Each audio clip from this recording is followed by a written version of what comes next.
we're going to specifically look at staff well-being and how the 5 elements of effective teams can impact personal and collective well-being.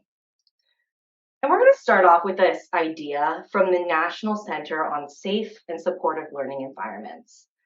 When teachers and staff are supported, students are supported. So therefore, we have to recognize that districts and school administrators need to be conscious of staff well-being and burnout to promote a positive and healthy culture in their school.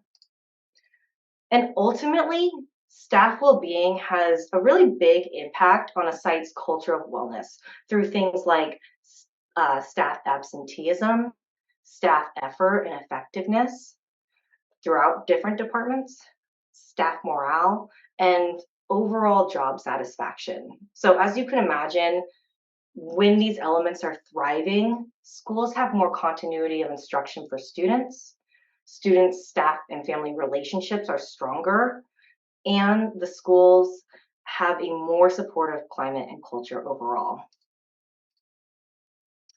So we're going to examine some strategies to help to improve staff well-being through the lens of effective teams.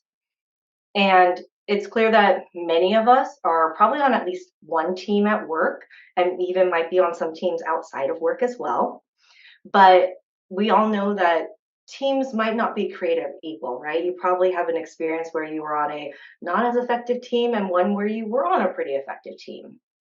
And so that really shows us that how we work together matters.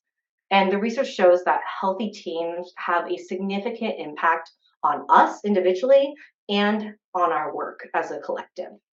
So what makes a healthy, effective team? There's a bunch of research out there, and the Google Research Project has actually identified 5 elements of effective teams, and we're going to go through those. So the first one is impact, or the feeling that your work has purpose, that the effort you put forth is creating a meaningful change. The second element of effective teams is meaning, and it focuses on just that, right? Personal and collective sense of purpose in the work that you're doing. The next element is structure and clarity. So your work role, the processes that you have to engage in, and the communications surrounding you are clear. You have an understanding of job roles and what is expected of you and others. The next element, the fourth one, is dependability. So trusting each other to do the work well and on time, right? Having that trust in your team.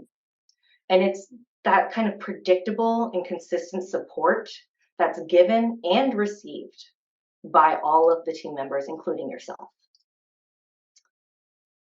And these 4 elements are separate but very interconnected. And their goal is to get us really to this 5th element. And it sometimes is viewed as kind of the most important element, which is psychological safety, or the ability to be ourselves at work. We can take risks, we can make mistakes without fear of, lots of retaliation or punishment.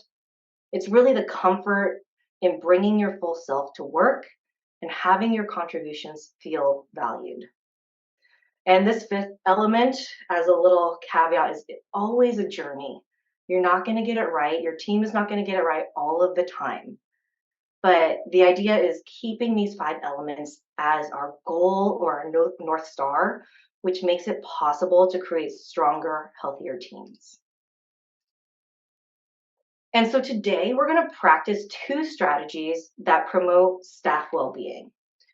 The first, we are going to practice fostering awareness of the signs and symptoms of stress and identify strategies to support yourself and your colleagues. So this really lends itself to deepening the team's sense of dependability, or knowing that support will be given and received when necessary. Next, we're then going to learn how to develop pathways for appreciation and gratitude on kind of a systems level in your school, your district, or your department. And team gratitude practices can create a sense of psychological safety, so kind of that North Star that we were talking about, It can also improve individual and collective impact and really help with individual and collective meaning making in our roles. So, as we move through these strategies, I want everyone on this call to reflect on how you can bring these elements of staff well being back to your site, your department, your team, whatever role that you are taking in your school or district.